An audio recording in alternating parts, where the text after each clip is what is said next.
bismillaahi raxmaani raxiim.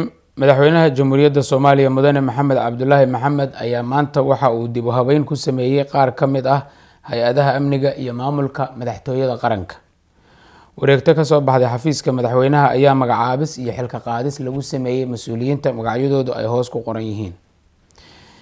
Dr. Aamine Saciid Cali waxaa loo magacaabay agaasimaha guud ee madaxtooyada qaranka. Sareeye Gaas Daahir Aadan Cilmi ayaa loo magacaabay inuu noqdo taliyaha ciidanka xoogga dalka Soomaaliyeed. Gaashaanle dhexe Odawaa Yuusuf Raage oo loo dalacsiiyey Sareeye Guuto ayaa loo magacaabay inuu noqdo ammaanduulaha ciidanka xoogga dalka Soomaaliyeed. Sareeye Guuto Cabdalla Maxamed Cabdalla waxaa laga qaaday xilkii ku-xigeenimada agaasimaha guud ee hay-adda nabad sugidda iyo sirdoonka qaranka. Gaashaanle sare Cabdulqaadir Maxamed Nuur Jaamac waxaa laga qaaday xilkii ku-xigeenimada agaasimaha guud ee hay-adda nabad sugidda iyo sirdoonka qaranka.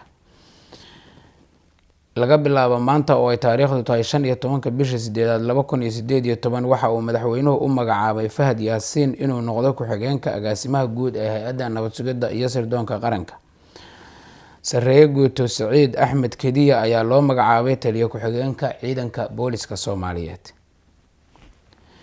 Gaashaanle sare Zakiya Axmed Xuseen oo loo dalacsiiyey Sareeye Guuto ayaa loo magacaabay taliye ku-xigeenka ciidanka booliska Soomaaliyeed.